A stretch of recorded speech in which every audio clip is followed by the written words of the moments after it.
And TEAL. You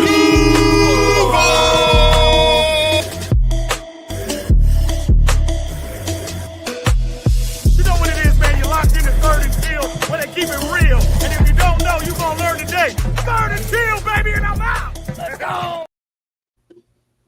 Third and TEAL. We're back. I'm glad you guys could see it. I was just awkwardly here looking at everyone. Oh.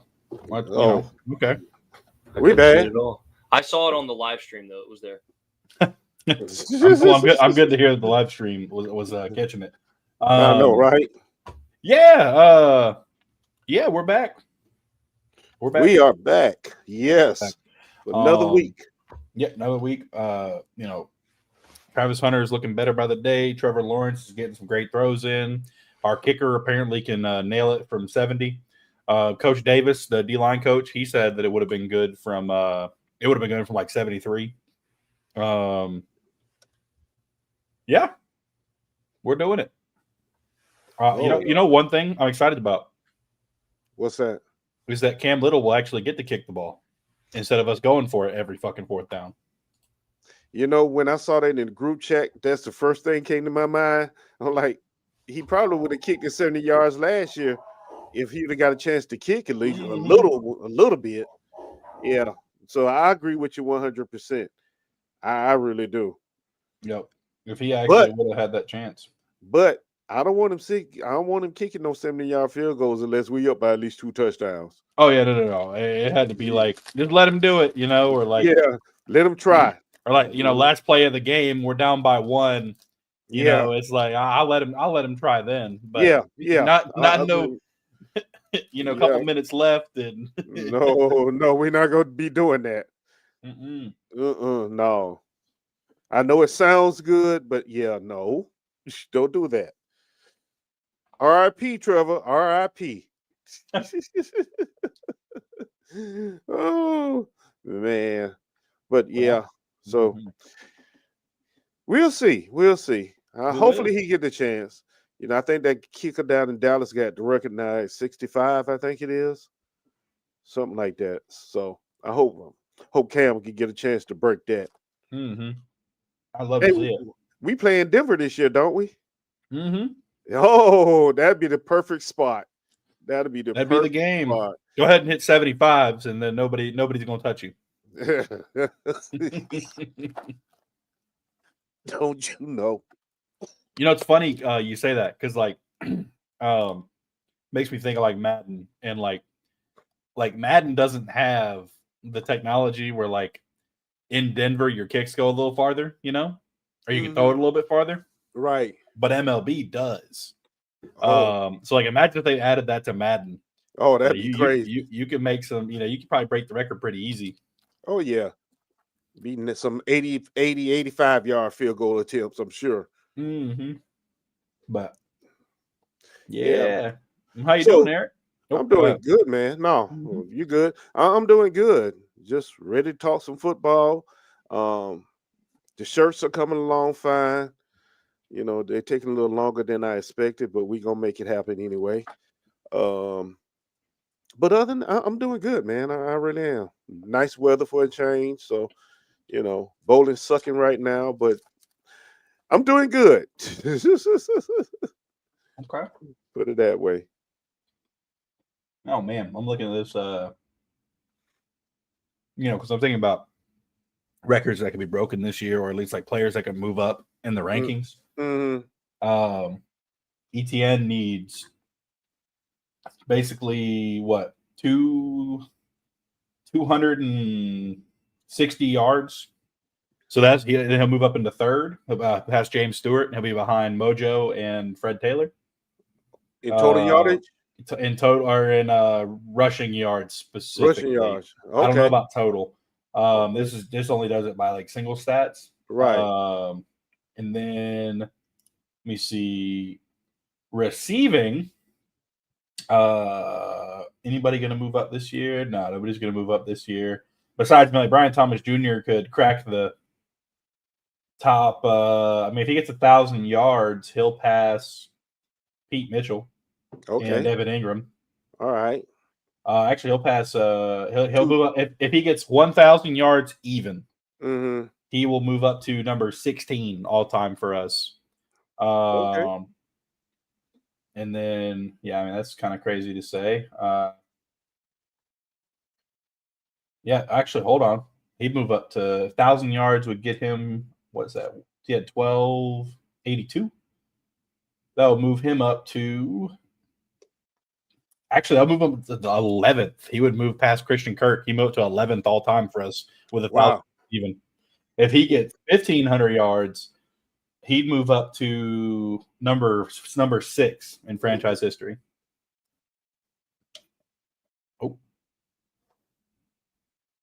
Oh no.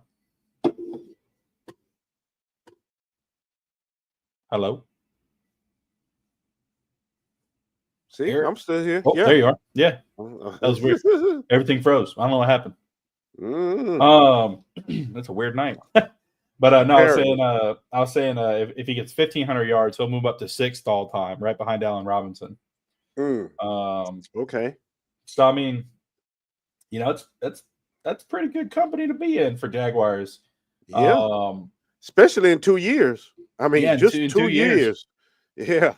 I mean, he could realistically, now this would be a little bit of a push, but like if he had 2 really good years, he could technically pass Mercedes Lewis to number 3. Because Mercedes Lewis had 4,500. There you go freezing again. Am I freezing? Y'all must have a lot of updates going on. This is all I got right now.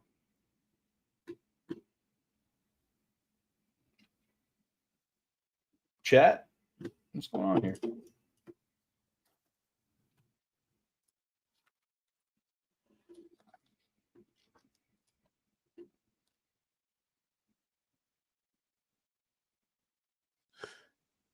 That is weird. Yeah, I mean, my download's good. I don't know what's going on. Like you freeze on my screen and I'm moving fine, and I'm sure I freeze on your screen and you're moving fine. This is weird. Right. Trevor's back. And Trevor just was black, right? So he's back now. Yeah. He changed clothes and everything. No, I just put my jersey on the way back in. My dog started freaking out, so I had to make sure nobody's out there like they're not supposed to be. Because you know how dogs get, they have a difference in tone. Like someone was, yeah, it was not typical just barking because they saw a bug. Worm say we are frozen in time. That's funny. Yeah, no, I was saying though is if he has 2 really good back-to-back years, if he had, let's see, 1,650 yards in the next 2 years, that's a big number now, I know, but he would pass Mercedes Lewis and move up to 3rd place. Brian Thomas Jr. for receiving. Yeah, we're going over like who's going to move up a spot or like multiple spots. I'm saying Brian Thomas Jr. with 1,000 yards even goes from number 24 up to number 6. Yeah. Well, that's just like today. Josh Allen's the only one of our top 10 sack leaders in history that actually has a good number other than 2 others. I mean. We mean a good number. Like the rest of them, like say, for instance, bringing back Smoot. Smoot has like 23 and he's top 10. Oh, yeah. Okay, I know what you mean now. Okay. Yeah. Mm-hmm. Yeah. We'll say though, we made it, boys. We have crossed. I don't know if all of you got to see it or not, but we have crossed over 1 million views on the channel. Yep. Dang. Outstanding. We have done it, boys. We are at 1,033,345 views. Are you serious? Yep. Wow. But dang. We're making it. We're getting there. That's all thanks to y'all. It is. Yep. It is. All but thanks to y'all. You know, speaking of y'all and things that might be good, so we rebranded and decided to retool the name of the new show we're going to drop, the new series that we're going to drop soon. I haven't even got to tell the guys this yet, so they're learning about it the same as everybody. So that 2 guys in the team pod or segment is now going to be Talkin' Ball. So it's going to be called Talkin' Ball. Okay. And the first segment will get recorded this weekend. Already have the scheduling set up. It's going to be officially produced. We're going to actually record it, microphones and all. And hopefully it'll be up on the channel Tuesday to Wednesday. Just depends on how editing goes. But to give you guys a snippet. All right. And you'll notice the other sports included. I want in on that because I look at sports all the time. The CPN has long been saying that we want to branch out and talk about everything. Mm-hmm. And Third and Teal has a great foundation, a great fan base. But not only that, we're going through the whole football series first. We're going through the NFL first on that segment. Like, for now, it's just going to be a segment. If you guys really like it, if you guys like it a lot, we'll push it as its own thing. But for now, it's just a segment. That being said, though, we're going to release those episodes, and if you guys really like them, cool. If not, cool. We'll retool it and bring you something that is cool. But for now, you'll have to wait and see what goes on. But I'll give you guys this. We're covering the Eagles in the first episode, the Super Bowl champions. So we're going to cover the Super Bowl champs. We're going to talk about a lot of things. It will relate to the Jaguars, obviously. Has to. Duh. But, yeah, just tune in and see. That being said, I'm also going to be doing my combine footage soon. Damn. You're all in my head because I was thinking about that today. Yep, I'm going to be doing my combine footage soon, so that'll also be good. Okay. I'll be holding off on that for a moment because my ankle's still tore up. So I'm gonna have to pull a Abdul Carter here, and I'm not gonna participate. But old Travis Hunter, y'all, that's it's gonna be. But yeah, I'll try and get that before next season. This is a really clean boat jersey. Yep. Yeah, it is. Yeah. One of the most underrated quarterbacks that never got the credit he deserved. I don't care what nobody say. I saw it hanging up, and I was like, putting it on. Yeah, old T-Law only needs 3,800 yards to pass him in yards, and but he'd have to throw 30. He'd have to throw 35 touchdowns this year to pass him in touchdowns. I think it could happen. I would say that's not impossible. No, I mean, if he has the season, I think he can have with this offense, and we throw more than we pass, or throw more than we pass. Yes, I know words, sports. English. If we throw more touchdowns, than we run, which of course we probably will, but you know what I mean. Like there's a lot of situations where they like to run the ball. I think there's a good chance he could do it. I think it's a good chance he could be up close to 5,000, if not over it, and between 30 to 40 touchdowns. I think he can be done. Yeah, I 100%. I think he can be done. But we shall see. Yes, I know it can be done. I think what's really going to come down to is just what scheme they go with. Because as we've been seeing, Travis Hunter's a freak, man. Freak. Dude is a freak. He just you can't stop him. Can't stop him. You already couldn't stop Brian Thomas. You can't stop him. Danny Brown is fast as shit. He's actually really fast. Yeah, BTJ said that he likes him a lot. And Travis Hunter, he said he also, all that bullshit that came out about, he's fed up with Travis Hunter. Blah, shut up. He said that all he does is push him to work harder, and he really enjoys being out there, and he enjoys helping him just like the vets before him helped him. They're going to be best friends. You can tell by the way he talks about him. If they're not already, they're going to be best friends. So let's stop manufacturing storylines. And let's let these boys play ball and grow their friendship and give Trevor something to throw at. Yeah. Couldn't have said it better. I think first of all, everyone that at first was saying, Travis was stumbling on the route. Travis was this, Travis was that. They're all eating shit right now because this dude has just come out and just absolutely been an athletic freak. Just like the way he gets to the ball. Ridiculous. It's ridiculous. And then like that interception he had the other day. Holy shit. That was impressive. That was very impressive. Yeah, I mean, man, he did drop it, but the fact that he was even able to do that is crazy. I mean, more than Tyson Campbell's done in the last year and a half. Looking at the video, you can just picture him doing that in the game at the most important time of the game. Like, yeah, I see that.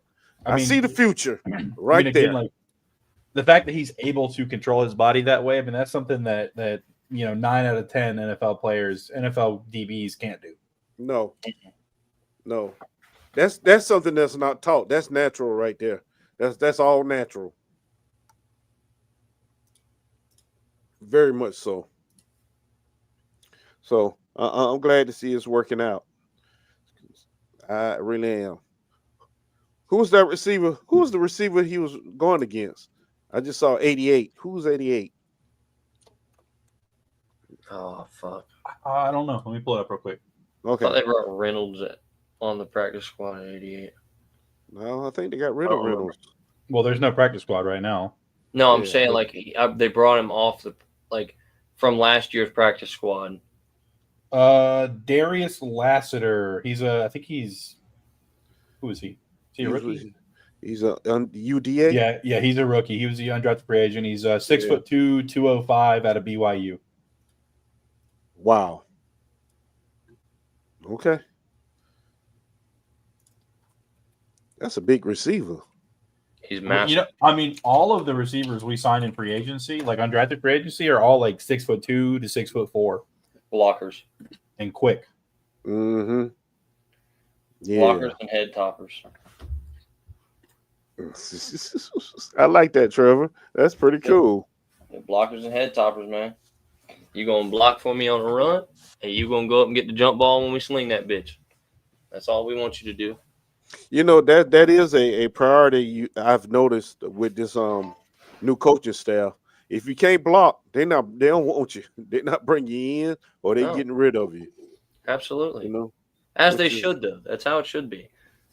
Fuck that shit. We're not doing this not good enough shit anymore. But the last day of OTAs, man, I feel good. You feel good? I do. You know what I think is awesome? What's that? I mean, honestly, I don't wish injury on anyone, but I think it's hilarious that Anthony Richardson's already hurt. Well, so is CJ. Yeah, CJ also has a shoulder injury. Yeah. I know, but I knew he was. But he actually got the shit beat out of him last year. At least I can kind of understand it. You know, like he got his shit pushed in last year. I can kind of understand the bro kind of recovering. AR already didn't play much last year. That's fact. I mean, didn't he go through the same thing last year anyway? Didn't he get injured in OTAs last year also? Yes, I think so. Yeah, that's why I call him. It was preseason. Yeah, that's why I call him tissue paper. He is tissue paper. Yeah. I'll tell you what though, Jeff, you have a funny way of coping, brother. Jeff said, "It's only June." Yeah, that actually should be scarier for you. It's non-contact. He's already missing time with an injury, and it's non-contact. Yeah, that's Colts right. Are going to be starting Daniel Jones. Period. It's going to be scary. That's scary in itself. No, it's going to be great for us. I love it. Well, I know what I'm saying. It's great for us, but scary should be scary for them. Like, dang. With CJ Stroud though being hurt OTAs, that's scary as shit for them. And you got delusional ass Texan fans. The division's so bad we could win it with Davis Mills. No, you can't. Y'all tried that before. You can't. It didn't happen. Yeah, no, you can't. Stop it. Don't kid yourself now. You're a good team. I hate you, but you're a good team. Don't kid yourself. Davis Mills, he is not winning you this division, brother. No. I have to agree with you there. No. Number one, the team is not set up. The team is not set up for him to lead them like that. So, yeah, no. Anyway, enough of the division. Y'all, Isaiah can talk about that after this show. Oh, this AFC South show. Y'all make sure y'all slink over there and check Isaiah out. Anyway, we got some good news this week, man. They brought Smoot back into the house. Big Smoot. Big Smoot is back. Man, I love that move.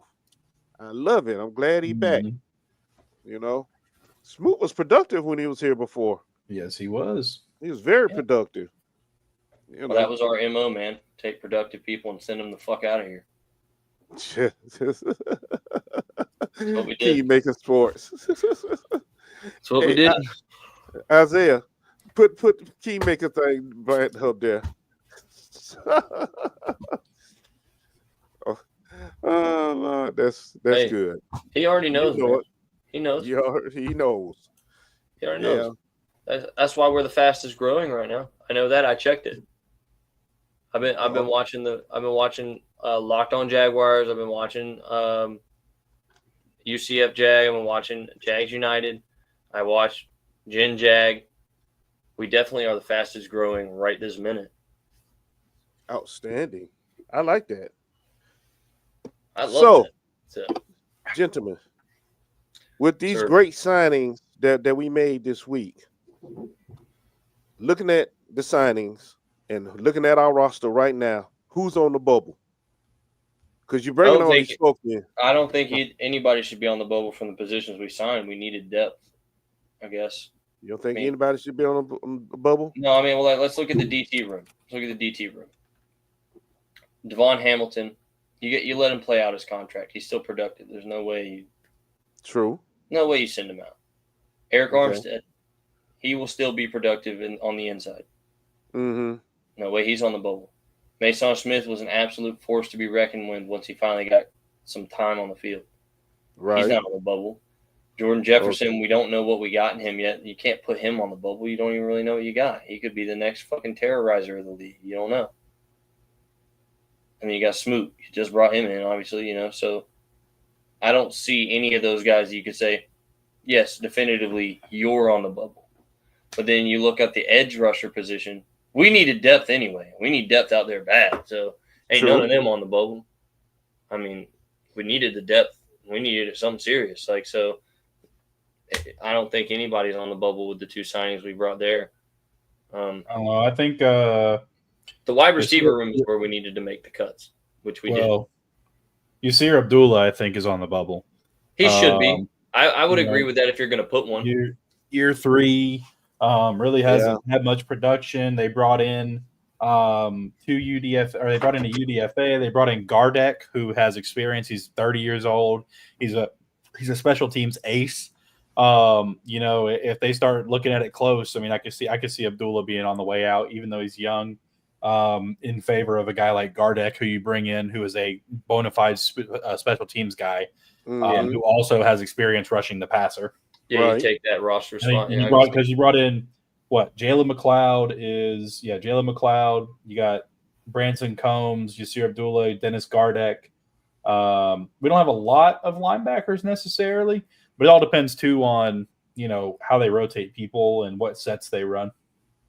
Yeah, it does.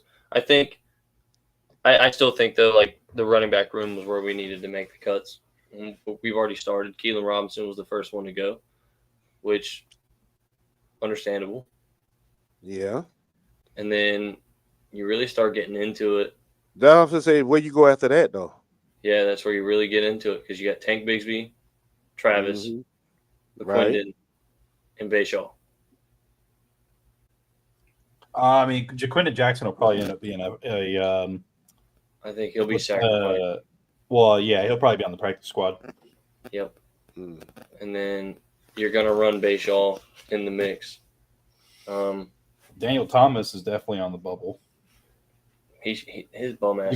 Even though he's great at special teams, but I mean, he needs to just get up. I think Monteric Brown, not the Monteric Brown. No, yeah, you said it right. Yeah, you're on the right track now. Antonio Johnson. He needs. I think he should be, but I think the only reason they might not is because he's on a rookie contract, and if they dump Daniel Thomas, they'll only have 4 safeties on the roster. Let me see. 1, 2, 3, 4, 5. So I have 6 right now. If they dump Daniel Thomas, that puts him at 5. Rayon Lane and that's without Ransaw listed as a safety. So Antonio Johnson could be on the way out too, with Ransaw and Lane coming in with the signing of Eric Murray. Mm-hmm. I didn't have him listed there. Him and Buster Brown should be on the hot seat. Really, they should. They really. If it came down between the two, which one? I know who I would say. Came down between who? Antonio Johnson and Buster Brown? Yeah. Oh, I'm getting rid of Johnson all day long. Yeah. You agree? Monteric has valuable game footage where we can at least say, hey, in situational football, he's decent. I don't think Johnson put anything on tape last year that tells me I can be confident with him doing anything. No, I think the year before he did, though. Yeah. Towards the end of the year, he had a couple of good plays, but again, it all comes down for me to, are we blaming the scheme or are we blaming the player? I don't know. And honestly, but that's the same argument we have with Buster, though. Buster gets lucky every now and then. He puts a good play on tape, but then the next play he gets cracked wide the fuck open. Honestly, I think either one of them are interchangeable for me. You could send them both the fuck out for all I care. What you got, Eric? Here's how I would look at it. Being that new regime, they emphasize tackling and blocking, right? Out of the two of them, who's the best tackler? Monteric Brown. We already know Antonio Johnson. He can't tackle. He takes bad angles. And his play has been subpar anyway. Well, Buster's good at tackling because the ball's always thrown right beside him because they're always catching it. But he still tackles. He does tackle. He still tackles. Right. So out of the two, that's how I would separate them. So yeah, Antonio Johnson, he'll be gone in my. But regardless, looking at it either way, they both should realistically be gone. Yeah. Realistically, you think about it. They're gonna let Travis play on the other side. Oh, so I think Smoot coming in. I think that I didn't even think about this. If Smoot coming in, I think that makes Miles Cole expendable. Yeah, absolutely. Miles Cole is expendable. He'd be 26 this year. He really didn't get any playing time outside of a couple plays last year where he really shouldn't have been on the field. Right. I think, and he's a developmental guy. He's big, but I don't think that, bringing in Dwayne Smoot, bringing in all these rookies, Ethan Carpenter, Ethan Downs, James Carpenter. There's a couple guys that can play that big outside edge. Mm-hmm. I think that makes him completely expendable. Oh, yeah, he is. I agree. I completely forgot about him. So yeah, we also brought in Cameron Silman Craig, that safety out of Colorado. Which I didn't realize we actually have 1, 2, 3, 4, 5. We have 5 UDFA DBs right now. And Ransaw's moving to safety. Jabbar Muhammad may have a chance. They want Dewey to get some starting time too. So yeah, it's also early. Antonio's bucked. Yeah, I think Antonio Johnson's on his way out. Cornerback room. I think Zach McPherson there too. And Zach McPherson's on the board or on the bubble. Yep. Think about it, dude. You got DeAndre that we don't know what we got with him, but he's still new, so he's not going to hit the bubble.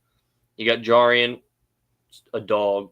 Travis, who's already shown he's a dog. Tyson. Jordan Lewis, Darnell Savage is probably going to slip back down now that we got more than enough safeties up top. We got a shitload of safeties now that are plenty capable. Right. Darnell Savage can slip back down. There's no way unless we just really get the fucking injury bug that Monteric Brown should be on the field. I don't see it. I don't think he should. We got more than enough. We got 3 linemen that are definitely on the bubble. Cole Van Lanen, Luke Fortner, and Javon Foster. Yeah. Agreed with all of them. It's crazy to think that Javon's already on the bubble because he didn't even get to play. He was hurt when he came in. I'm not saying you're wrong. I agree. No, I'm just saying, he hasn't put any tape out there. So unless he can stay completely healthy and really impress them in camp, you got to think about it this way. He can only play tackle. We just brought in Dennis Daly, Chuma Adoga, Fred Johnson, and Sam Wormley, along with Patrick McCarry, Robert Hainsey, all guys that can swing both sides of the line, play center. I just don't think he's got enough versatility. And I mean, unless he really puts something on tape that makes him think that he could be a solid like starter or anything for them, I don't think there's no reason to keep him. We have 4 swing tackles on the roster right now. He said IR 15. Dennis really is horrible. Yeah. Yeah, I mean, sure, he's horrible. Sure. But I mean, we don't know anything about Javon Foster. Exactly. Dennis Daly's a camp body, if we're being honest. I can't believe the Titans table for 2 is commenting on stuff. I didn't think that channel existed. I mean, he's got he must know. I'm pretty sure Dennis Daly came from them, so. He did. What about Chad Muma? Is he safe this year, being that he's still on his rookie contract? Yeah. I think so? I think he is, because we're not deep at linebacker. I think that's so exactly. I think if we drafted a middle linebacker, or we signed one in free agency, like if we signed one in free agency and we did draft Kaiser, of course, but I think Muma's got enough valuable reps and special teams experience to stay on the roster. Yeah. But I do think he moves down to linebacker 5 in the middle linebacker room. I agree. Now, and the only way I see him getting cut, and honestly, you're not going to like to hear this, but I can see Ventrell being on the bubble. It's going to come down to Muma and Ventrell in camp, I think, because I think Kaiser, you're not getting rid of him for sure. You're not keeping. You're not. Are we running a 4-3 or a 3-4? Has that been confirmed? We don't know yet. We don't know.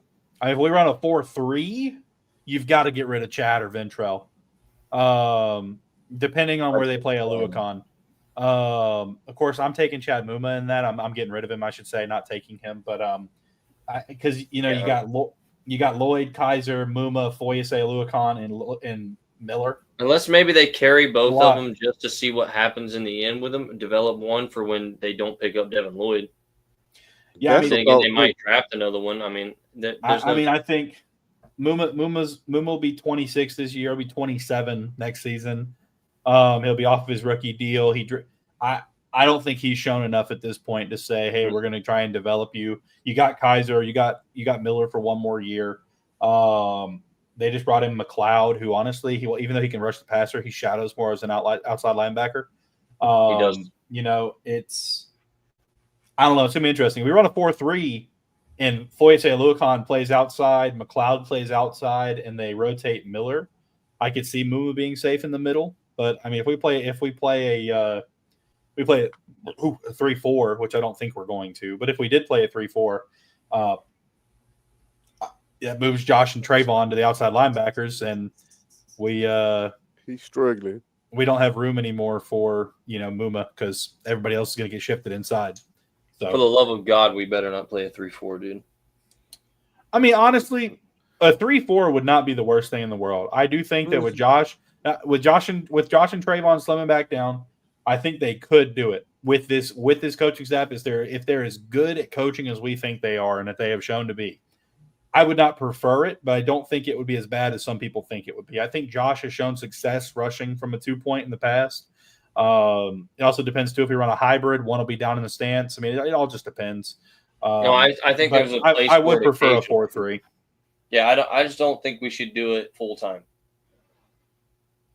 We've already seen that Josh nor Trayvon have the bag of tricks to pull that off full time. We've seen that. They don't. Now, can they play the coverage side? Sure. I'm not saying that they're just absolute liabilities on that end, but like rushing the passer from a 3-4. Well, I think if you run the 3-4, you have to leave one of them down. I think either Josh, and it probably would be Trayvon. Yeah, he'd probably be the big end. You got to leave one of them down, and then you put Devin Lloyd at the opposite side. That's fair. And put him back in his natural position from college. Now, I personally like Trayvon better as a stand-up end. I was just thinking that. I just think that I don't think they would want Josh Allen with dropping back down in weight to be back down on the line full time if they were going to put one of them standing up. And that's my opinion. Trayvon generates more power. That's why I like him better in a 2-point. He generates more power off of the 2-point and has better coverage skills, in my opinion, and he's faster. But again, I think we're going to end up running a 4-3. That's just a whole what-if scenario. But honestly, though, if we ran a 3-4 and we put one of them down and put Devin Lloyd at the outside, I wouldn't be too upset about that. Wouldn't be my preference, but yeah, I think 4-3 is what we're built to do right now. Mm-hmm. Thank God. Roster wise, we're built for a 4-3. Yeah.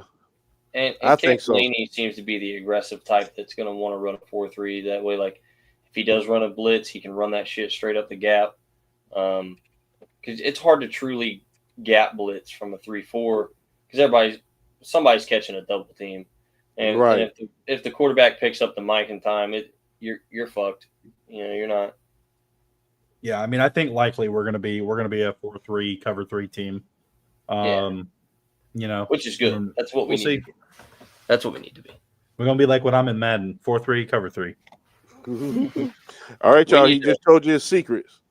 I ain't got no secrets. If you don't figure it out by the second drive, you probably shouldn't be playing Madden. I already know what he does. This ain't my first go round. I know what he does. This ain't your first. Okay. Mm-hmm. Let's see. Okay. I'll tell you what, though, speaking of that, I took the Cardinals. Jesus Christ. I'm going through it with them, bro. They're not that bad. Yes, they are. They are that bad. They're not worse than my team. No, honestly, I think it would be better to just use no names. I really do. Well, then do it. Get rid of them. Do what I do. I'm really to the point I'm cutting everybody, dude. Gut the team. Keep only the young stars, and go from there. Maybe it's not the team. Maybe it's the operator's headspace and timing. No. I can tell you this right now. Trey McBride got a whole lot more catches and yards than he should have to this point. This man is force feeding Trey McBride. No, I'm not force feeding Trey McBride. He's the only one that's getting fucking open all the time. That's what's happening. Like, it doesn't matter what scheme. I can run 5 wide. I can run bunch. I can run slot. I'm pretty sure I finished my game, and my top receiver still had like 15 or 20 less catches than Trey McBride. I've played one more game than you. Dude, I'm telling you, bro, because look, and another thing that gets me, if it's third and anything more than 5 yards, Kyler Murray is going to sail the pass. They shit on him with his stats so hard. He is not as bad as they make him out to be, dude. His God, bro. His under pressure stats are booty. It's because he can't see. Well, I know he can't see, and that's why Madden 26 he's really going to be hard to use. Oh, Lord. With that QB DNA stuff, yeah, he's really going to be hard to use now. But regardless, honestly, fellas, I've been really busy this past week because we're getting near the end of my schooling. So I really don't have too much myself personally because I've already watched all the conferences, and it's pretty much what we thought they were going to be. It's like we really like this guy, we really like this guy, which that's what it always is right now. We like him, we like him, we like him. The only thing we've seen negative so far, which we covered last week, was that Bashaw Tootin managed to fumble and no contact. I don't know how he pulled that off. Oh, Lord. He's going to be an ETN junior, bro. He'll be fine. He's going to be fast. He's going to be elusive as hell, and he's going to fumble like a motherfucker. Unless they clean it up now. But I like the team right now, man. It's really taking shape. Trevor Lawrence has been an absolute assassin.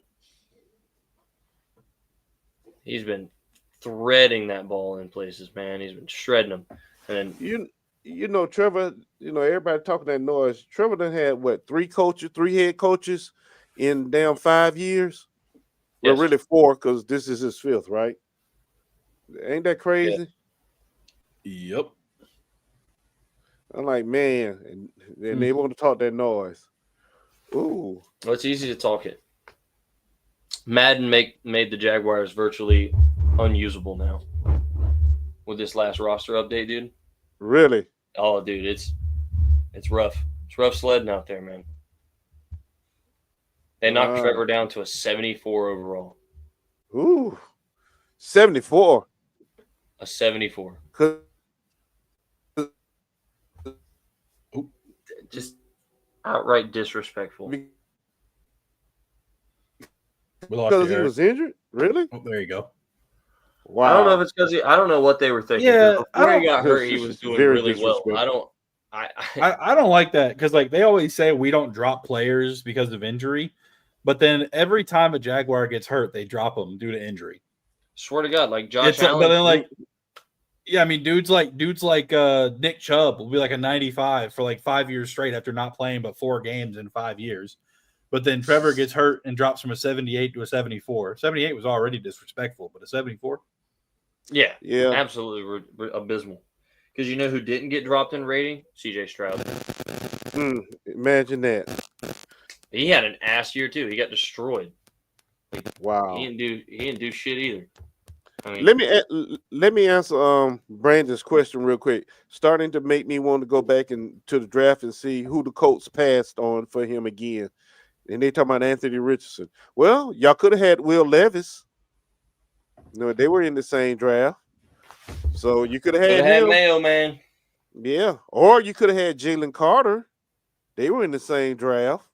God, don't get me started because that guy should have been the MVP of the Super Bowl. There you go. Those were your other choices starting off. Just thought I had to put that out there for him. Speaking, Jalen Carter won the Super Bowl by himself.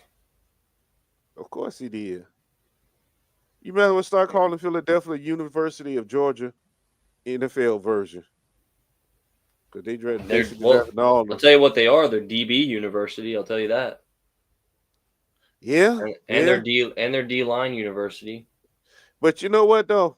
If you think about it, without Jalen Carter doing his thing, they wouldn't be DB University. Think about our 2017 team. What made our DBs good? We had a front that rushed the quarterback and pressured. You know what I mean? I mean, don't get me wrong. Don't get me wrong. I'm not saying they're not talented, and I'm not saying they're good at what they do. But I'm still saying it kind of goes hand in hand. I'm sure if they had a defensive front that didn't pressure a lot, they wouldn't look as good. Maybe that just didn't sound right. But absolutely not. They what I'm saying. Yeah. Well, I mean, if you leave a quarterback too much time, the play will break down, and there's no DB that's covering for 25 seconds, 30 seconds straight. They're not. They'll eventually get shook.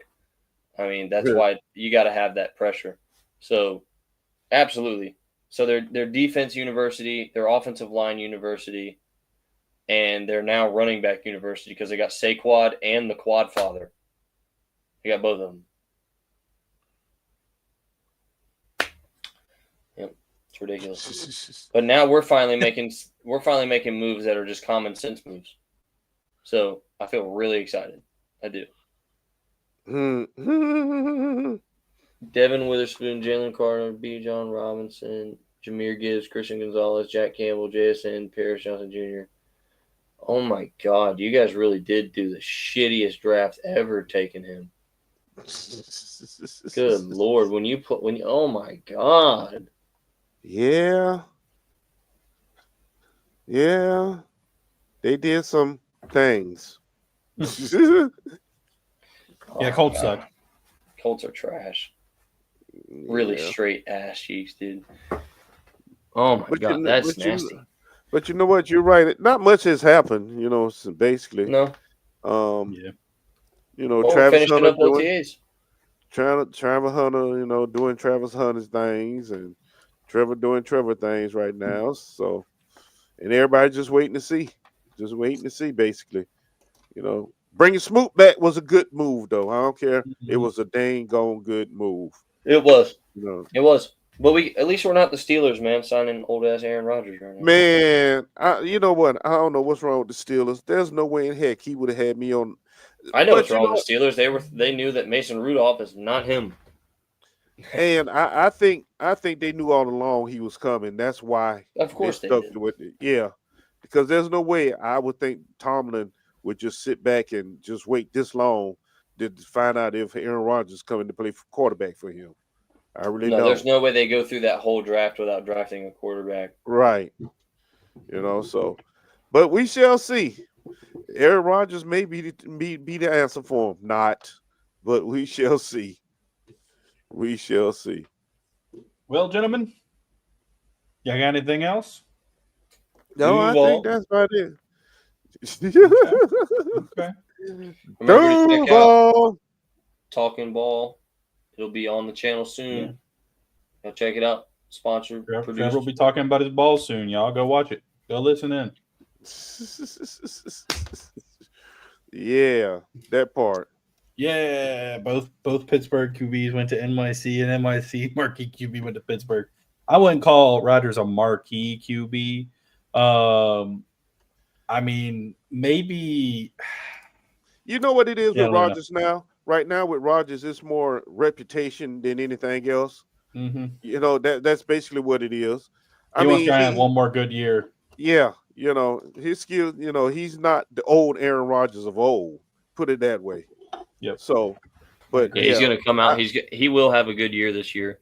He's going to come out. He's going to have a really good year, and then he's going to call it quits. Yep. I think going out on a high note. That makes sense. That makes sense. Mm-hmm. But then what they do, they trade away Pickens. Well, Pickens wasn't happy in Pittsburgh anyway. I was talking to somebody earlier about that. I think Pickens' attitude superseded Pickens' production. Right. Because if Pickens was Jamar Chase or Brian Thomas Jr. or Justin Jefferson or a top 5 guy, they would have figured it out. And I don't think he'd have been acting that way if they were doing good and he was playing that well. But you know, he's top 1 in attitude and you know, middle of the pack at wide receiver, and you can't have that. They just I think Tomlin thought he could straighten him out, and after 3 years, he's like, nah, it's time for him to go. But yeah, that's what I got for it. I think Rodgers, I think he has one good year, hopefully, and quits. I think this is last year, no matter what, in my opinion. Yeah, I'm glad I got to see him. Yep. But all right, y'all. All right. Well, we're gonna get on out of here. Yep. Peace. Duval. Duval.